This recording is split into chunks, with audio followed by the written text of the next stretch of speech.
వెంబడించేవాడు క్రైస్తవుడు, క్రీస్తును సొంత రక్షకుడు అంగీకరించేవాడు క్రైస్తవుడు. ఒక ఆలోచన కలిగి ఉండండి.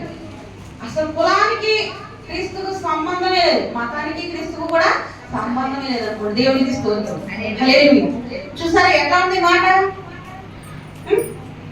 క్రైస్తవులంటే క్రీస్తును ధరించుకున్న వారు, క్రీస్తును అంగీకరించిన వారు, క్రీస్తు కోసం బ్రతికేవారు క్రైస్తవులు. దేవునికి స్తోత్రం. ఈ రోజు ఏంటి? క్రైస్మస్. క్రీస్తును ఆరాధించే రోజు. దేవునికి స్తోత్రం. క్రిస్మస్ అనగా క్రీస్తును ఆరాధించుట. క్రీస్తు అంటే అభిషేక్తుడు. హల్లెలూయా.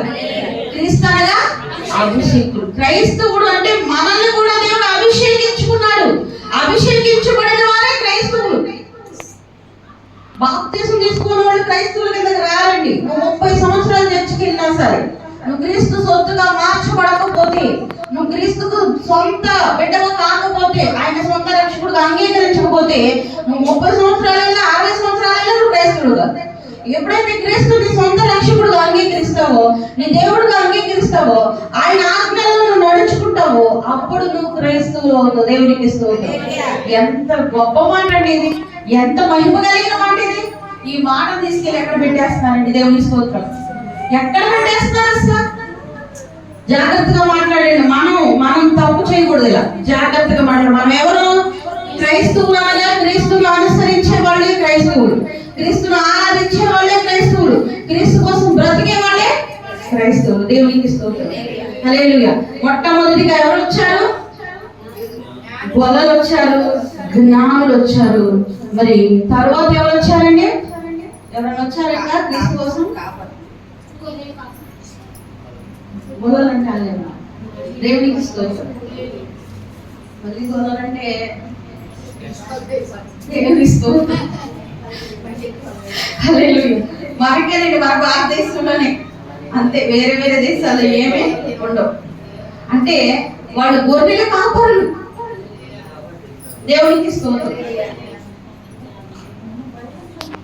గొర్రెలంటే ఎవరు? మనకు తెలిసిన గొర్రెలు ఎవరు వచ్చారు? గొర్రెల కాపరులు. తర్వాత జ్ఞానులు వచ్చారు. గొర్రెల కాపరులు ఏం తీసుకొచ్చారు? గొర్రెల కాపరులు ఏం తీసుకొచ్చారు యేసయ్య దగ్గరికి? గొర్రెల కాపరులు ఏం తీసుకొచ్చారు? చెప్పాలి.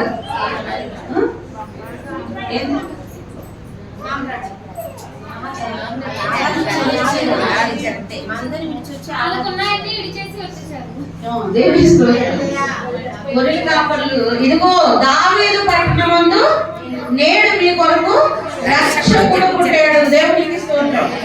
ఈయనే ప్రజలందరినీ వారి పాపముల నుండి విడిపించేవాడు అని చెప్పారు కదండి. అది నమ్మి వారి హృదయాలను తీసుకొచ్చారు. దేవునికి స్తోత్రం. సమస్తం విడిచిపెట్టి వారి హృదయాలను తీసుకొచ్చి ఆయనకు సమర్పించారు. వారిని ఆయనకు సమర్పించుకున్నారు. జ్ఞానులు ఏం తీసుకొచ్చారు? ఇప్పుడు మత్తయి సువార్తలో చూడండి.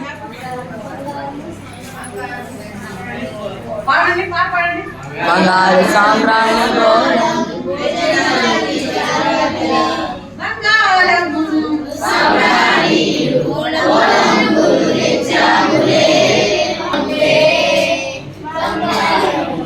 దేవుని స్తోత్రం.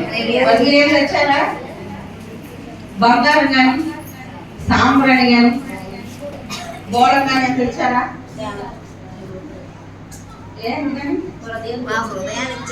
మీరేం కోలేదు. గొర్రెలు కాపాలంత అమాయకులేంటి? అని బంగారం ఇచ్చి పెట్టేసారు. మీరు ఇచ్చారా? చాలా వేసారు ఇంటికి.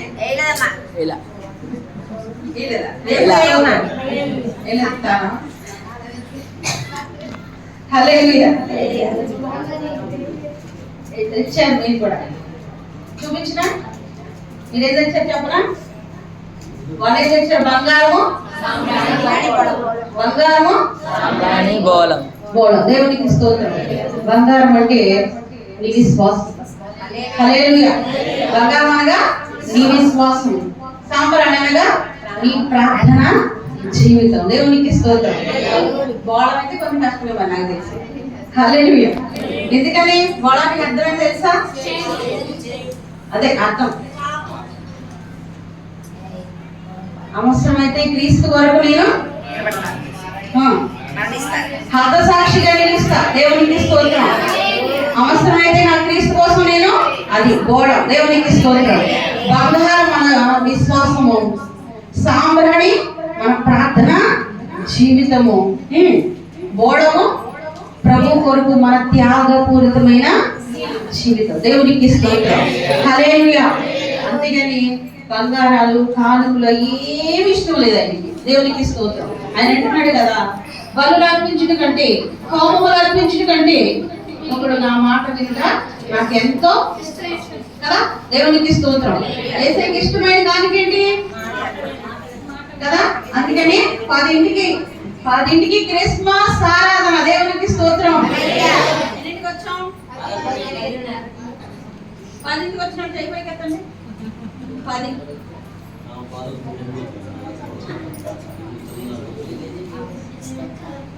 క్లాస్ పట్టండి. వాళ్ళే వేసే కాను తీసుకొచ్చారు. మాట వినడమే ఆయనకు ఇష్టం. జనవరి 1 వినడానికి ప్రయత్నం చేయండి. దేవునికి స్తోత్రం. హల్లెలూయా. మరి గొల్లలు వారి హృదయాన్ని ఆయనకు అర్పించారు. జ్ఞానులు మరి ఆయన యొక్క జీవితంలో నెరవేరబోయే కార్యములకు మరి సాదృశ్యముగా కానుకలు ఆయనకు తీసుకొచ్చారు. మరి చెప్తానండి, ఆ 3 కానుకలకు అర్థం ఏంటో చెప్పి నేను ముగించేసుకుంటాను. మరి వారు బంగారం ఎందుకు తీసుకొచ్చారంటే, మరి యేసుక్రీస్తు వారు చాలా పేదవారు ఎక్కడ పుట్టారు. ఎక్కడ పుట్టారండి? పేదవారు. అంటే ఈ రోజు పని చేసుకుంటే ఈ రోజే గడుస్తుంది అంతే యేసుక్రీస్తు వారి జీవనం. నేను అందుకే మిమ్మల్ని చాలా సార్లు అడుగుతా, మీరు వాళ్ళ పని చేసుకుంటే రేపు ఆహారం ఉంటుందా ఉండదా? ఉంటుందా? మన యేసుక్రీస్తు వారి స్థానంలో కూడా లేవు. కానీ ఆ తల్లిదండ్రుల స్థానం ఏంటంటే, ఈ రోజు పని చేసుకుంటేనే ఆ పని చేసి ఆ చెక్క వస్తువులు తయారు చేసి ఆ రోజు వాళ్ళకి అమ్ముకుని ఆ తెచ్చే ద్రవ్యంతో వారి కుటుంబము కొనసాగాలి, వారి కుటుంబం పోషించబడాలి. అంత పేదవారింట్లో పుట్టాడండి యేసుక్రీస్తు వారు. మరి ఆయనకు అవసరం అని వారు బంగారమును తీసుకొచ్చి ఆయనకు కానుకగా ఇచ్చారు. దేవునికి స్తోత్రం. హల్లెలూయా. మరి ఆయన అవసరతల కోసం ప్రభు అవసరాలు తీర్చాల్సిన బాధ్యత మనది. దేవునికి స్తోత్రం. ఎందుకంటే మన అవసరతలన్నీ ఆయన మహిమైశ్వర్యంలో తీర్చాలంటే మనము ముందు ఆయనకి ఇచ్చేవారుగా ఉండాలి. దేవునికి స్తోత్రం. మరి ఈ జ్ఞానులు ఆ బంగారం ఆయన అవసరాల కోసం తీసుకొచ్చారు. మరి సాంబ్రాణి ఎందుకు తీసుకొచ్చారంటే, ఆయన ఎప్పుడు యేసుక్రీస్తు వారు ఆయనకు ఊహ తెలిసిన కాడి నుంచి ప్రార్థనా జీవితం కలిగి ఉన్నారు. దేవునికి స్తోత్రం. హల్లెలూయా. ప్రార్థనా జీవితం కలిగి ఉన్న క్రైస్తవుడు పడిపోడండి, మీకు చెప్తున్నాను. అందుకనే మీకు ప్రార్థన ఒక సాధన ఎందుకు నేర్పించేదంటే, బుధవారం మిస్ అవ్వద్దు అని అందరికీ ప్రార్థన నేర్పించేది. ఎందుకంటే ప్రార్థన నిన్ను నిలబడద్ది, పడిపోకుండా ప్రార్థన నిన్ను నిలబడద్ది. మనకు సాదృశ్యంగా, మనకు మాదిరికరంగా యేసుక్రీస్తు వారు నిరంతరము యాజకుడుగా ఇప్పుడు కూడా ఆయన తండ్రి కోసం మనందరి కోసం ప్రార్థన చేస్తున్నారు. ఆ యొక్క సాంబ్రాణి ప్రార్థనా జీవితానికి సాదృశ్యంగా ఉంది. దేవునికి స్తోత్రం. మరి ఆ గోడము, ఆ చేదైన వస్తువు, మరి ఆయన ఆఖరి క్షణంలో కష్టమైన తోటలో ప్రార్థన చేస్తున్నారు కదండి. తండ్రి, ఈ గిన్నె నా యొద్ద నుండి తొలగించింది. అంటే నేను ఈ గిన్నెలోనేది తాగలేనేమో, ఈ గిన్నెలోనేది తాగడానికే నేను ఈ భూలోకానికి మానవుడుగా వచ్చాను. ఈ గిన్నెలోనేది తాగడానికే, నీ చిత్తం నెరవేర్చడానికే నేను దీనుడుగా జీవించాను, పరిశుద్ధంగా జీవించాను, పవిత్రంగా జీవించాను. ఇప్పటి వరకు నా పవిత్రతను కాపాడుకున్నాను. ఈ లోక రక్షణ కొరకు నేను ఈ గిన్నెలోనిది త్రాగాలి. తండ్రి, నేను త్రాగలేను, నీ చిత్తం అయితే ఈ గిన్నెలోనిది తొలగించు, నా ఎదురు నీ గిన్నె తొలగించు. మరి వెంటనే ఆయన పని జ్ఞాపకం వచ్చింది. దేవునికి స్తోత్రం. హల్లెలూయా. వెంటనే ఆయన పని జ్ఞాపకం వచ్చింది. ఎందుకు వచ్చాడు ఆయన? ఆయన వచ్చిందే లోక రక్షణ కొరకు. దావీదు పట్టణమందు రక్షకుడు పుట్టాడు. ఆయన గిన్నెలోనిది తాగితేనే, ఆ బోడాన్ని స్వీకరిస్తేనే రక్షణ, లేకపోతే రక్షణ లేదండి. వెంటనే ఆయన పని జ్ఞాపకం వచ్చింది. తండ్రి, అయినను నా చిత్తము కాదు, నీ చిత్తమే నెరవేర్చబడాలి. దేవునికి స్తోత్రం.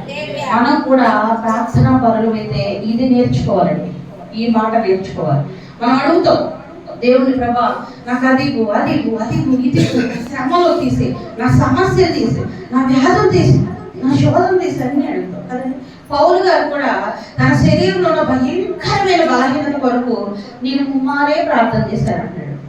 మనమైతే ముమ్మారే అంటాం, ఆయన ముమ్మారు ప్రార్థన చేశానంటాడు. దేవునికి స్తోత్రం. అంటే 3 సార్లు దేవుని శోధించానని అర్థం. అంటే ఒకసారి అడిగితే నాకు ఇష్టమైతే అది దేవుడు ఇస్తాడు, ఆయనకి ఇష్టమైతే నాకు అవసరమైతే అది దేవుడు ఇస్తాడు. రెండోసారి కూడా నేను ఆయన్ని శోధించాను, మూడోసారి కూడా ఆయన్ని ఏం చెప్పాడండి? 3 సార్లు అడిగితే దేవుడు ఫస్ట్ నా కృప, 2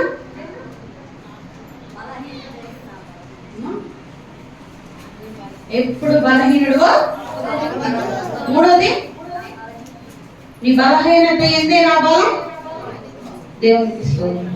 ఇంకా అడగలేదు పౌలు గారు, మళ్ళీ అడిగాడు బలం తీసామని అడగలా. దేవునికి స్తోత్రం. యేసుక్రీస్తు వారు కూడా ఆ బోడం ఆయన మరణానికి సాదృశ్యంగా ఉంది. దేవునికి స్తోత్రం. వారి జ్ఞానులు కాబట్టి జ్ఞానయుక్తంగా కానుకలు ప్రభు యొద్దకు తీసుకొచ్చారు. మరి మనం కూడా దేవుడి విషయంలో చేసినప్పుడు జ్ఞానయుక్తంగా చేయాలి. అర్థమవుతుందా? మనం దేవునికి ఏదైనా ఇచ్చినప్పుడు ఆమె ఏది ఇస్తే నేను అది ఇస్తాను, ఆయన ఏం చేస్తే నేను అది చేస్తాను. మన స్కూల్ పిల్లలండి అందరూ ఒక యూనిఫామ్ వేసుకొస్తామా కదా? ఇప్పుడు మనం కట్టుకున్న శారీస్ లో ఎంత వ్యత్యాసం ఉంది కదా? ఉందా లేదా చెప్పాలి నాకు. ఉంది కదా? మరి ఈమెం చేస్తే నేను అది చేస్తా, ఆయన ఎంత ఇస్తే నేను ఎంత ఇస్తా. కరెక్ట్ అది. అలా ఉండకూడదు. మనందరినీ దేవుడు ఒకే రీతిని పుట్టించాడా? ఒక్కొక్కరిని నీ ప్రేరణ బట్టి. అక్కడ గొల్లల దగ్గర ఏమీ లేదు కనుక ఆయన ఆరాధించడానికి వారు హృదయాన్ని అర్పించారు. జ్ఞానులు కనుక జ్ఞానయుక్తంగా ఆలోచించి, దేవునికి స్తోత్రం, వీరికి ఆలోచించగలిగిన జ్ఞానం ఉంది, వారికి ఇవ్వగలిగిన స్వచ్ఛమైన మనసు మాత్రమే. అంత మాత్రాన్ని వారి జ్ఞానులు మనసు ఇచ్చారా? ఎందుకు ఇచ్చారా? జ్ఞానులు మనసు ఇచ్చారు, ఇవ్వలేదా అని చెప్పాలి. ఇవ్వలేదా? దేవునికి స్తోత్రం. మనస్సు కూడా ఇచ్చారు. అంటే మనస్సుతోనే సరిపెట్ల. అలాగే మనం కూడా ఎలా ఆలోచించాలి? నేను మీకు ఉదాహరణ చెప్తా. యేసుక్రీస్తు అంటున్నారు, యేసుక్రీస్తు వారు అంటున్నారు కదా, ఇదిగో వీళ్ళు నా శిష్యులను మీరు చేర్చుకొని, నా దాసులను మీరు చేర్చుకొని, గిన్నెడు చన్నీళ్ళు మాత్రం ఇస్తే దానికి ప్రతిఫలం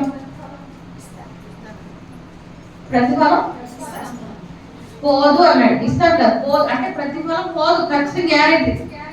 ఇప్పుడు నేను మీ ఇంటికి వచ్చాను, వాక్యం చెప్పండి, మీరు చెప్పాలి.